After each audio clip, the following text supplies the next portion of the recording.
Ketika itu omset mulai perlahan naik. Dari pertama mungkin bulan pertama itu 300 juta, terus naik lagi jadi 600 juta di bulan kedua, terus di bulan ketiga ketika puncak sebelum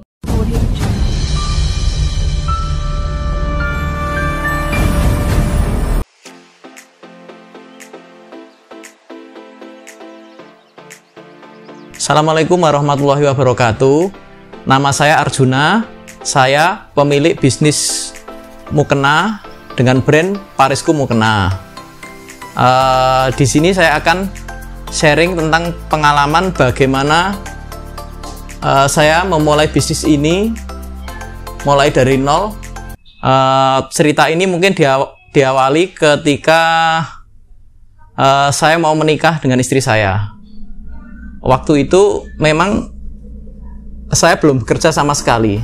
Jadi saya ketika lulus kuliah sampai dengan mau menikah itu saya punya punya pandangan saya memang tidak ingin kerja di perusahaan ataupun kerja ikut orang.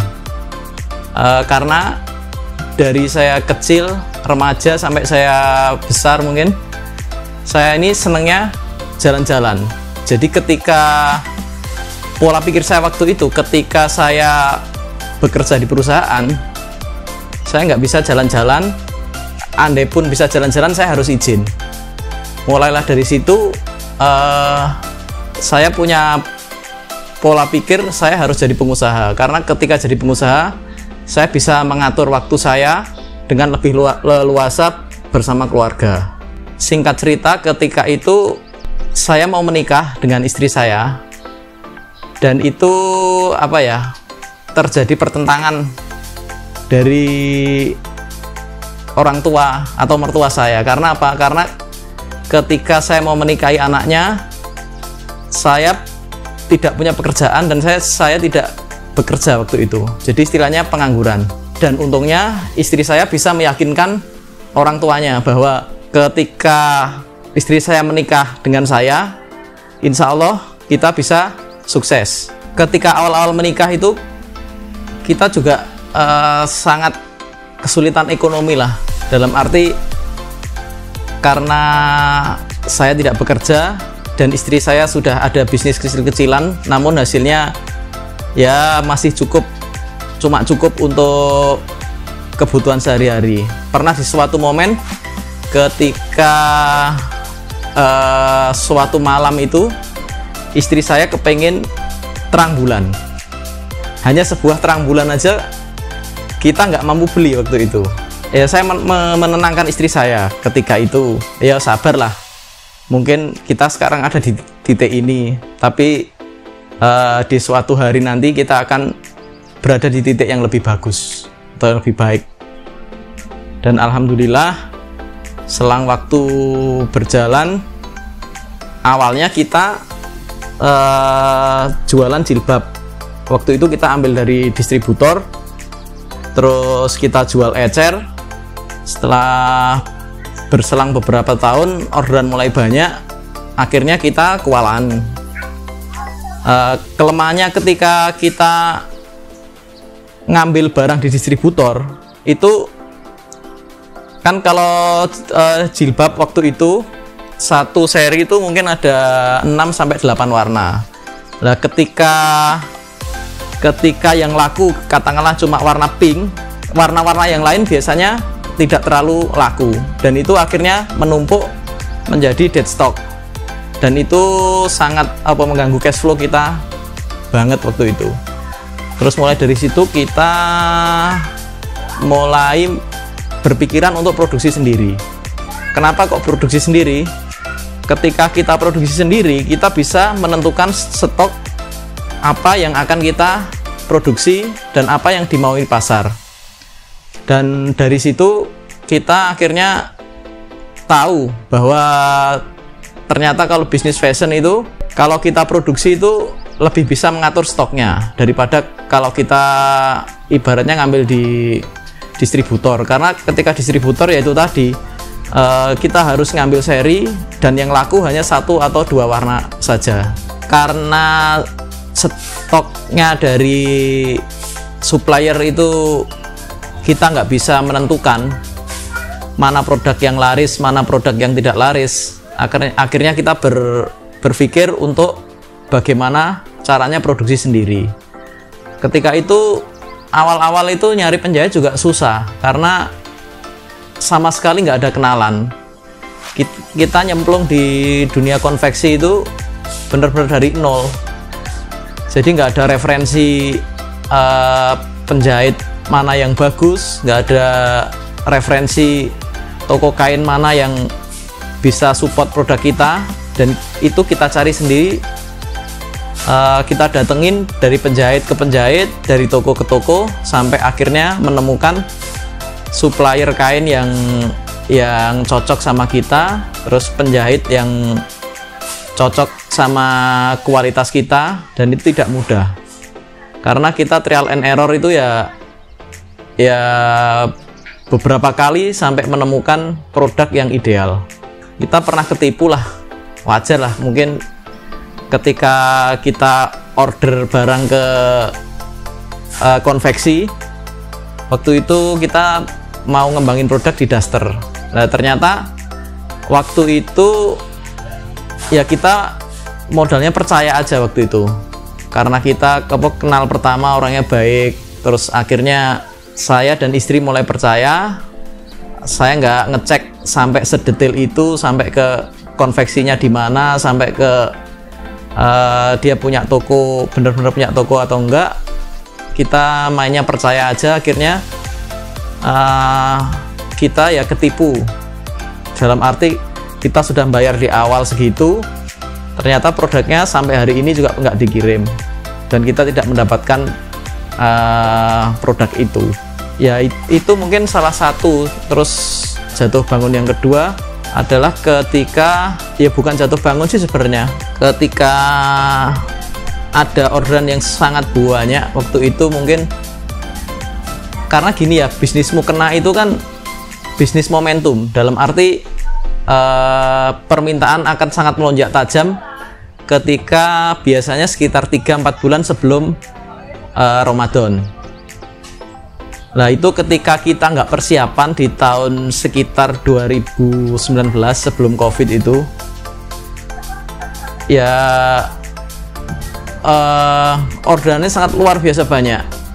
Sebenarnya bukan jatuh bangun sih, ini lebih ke apa ya, pengalaman ketidaksiapan kita ketika menghadapi orderan yang datang di luar prediksi kita.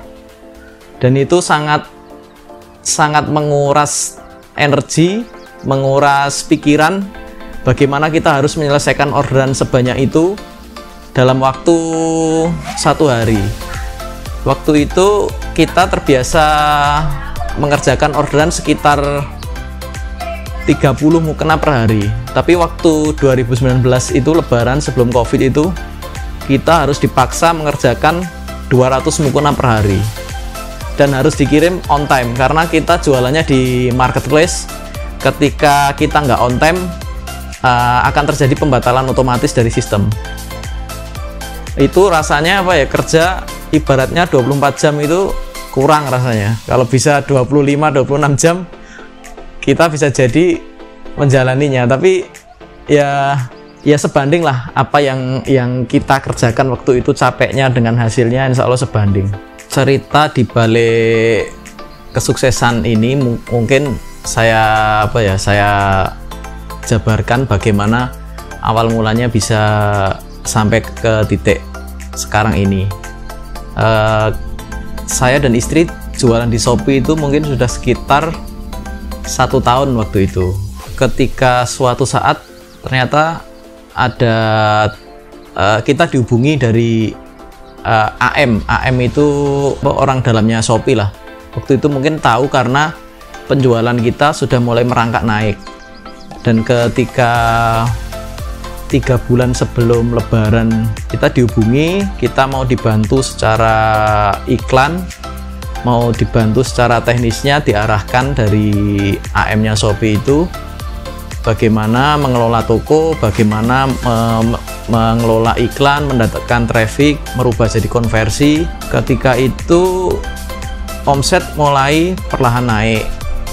Dari pertama mungkin bulan pertama itu 300 juta, terus naik lagi jadi 600 juta di bulan kedua, terus di bulan ketiga ketika puncak sebelum Ramadan itu kita bisa mencetak omset 1 miliar satu bulan. Gimana kita mengelola toko itu kita diarahkan sama AM-nya, tapi ketika mungkin teman-teman bertanya ya, tokoku kok nggak berkembang, itu masalahnya di mana? Saya sama istri itu tidak berhenti belajar. Istilahnya ketika ada ilmu baru, kita selalu belajar ke siapapun lah yang kita anggap memang dia punya ilmu yang lebih dari kita, sehingga kita tidak berhenti belajar supaya kita tetap berkembang. Dan di era persaingan sekarang ini yang notabene berat lah, karena ketika dulu saya memulai bisnis online itu belum banyak orang yang bisnis online, sehingga ceruk pasarnya itu lebih mudah kita jangkau.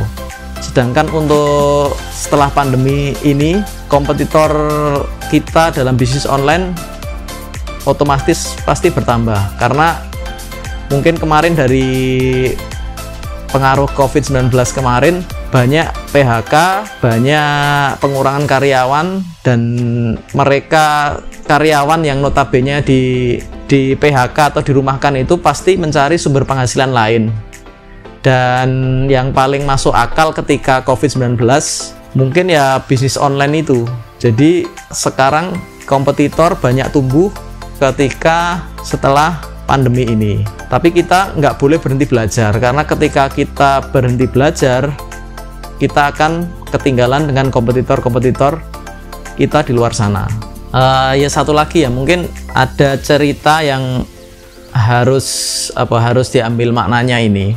Ketika saya dan istri sampai di titik sekarang ini, itu ya katakanlah sudah bisa bangun rumah, bisa membeli mobil, bisa mencukupi semua kebutuhan seperti sekarang. Rasanya kita itu mungkin pencapaian kita itu di usia yang relatif masih sangat muda. Ketika itu saya umur 30 tahun sudah bisa bikin rumah yang ya lumayan lah, maksudnya di lingkungan itu termasuk salah satu rumah yang paling megah lah. Jadi untuk sekarang ini rasanya kita itu kok gak butuh apa-apa. Nah itu yang membunuh kita, dalam arti membunuh keinginan kita untuk maju.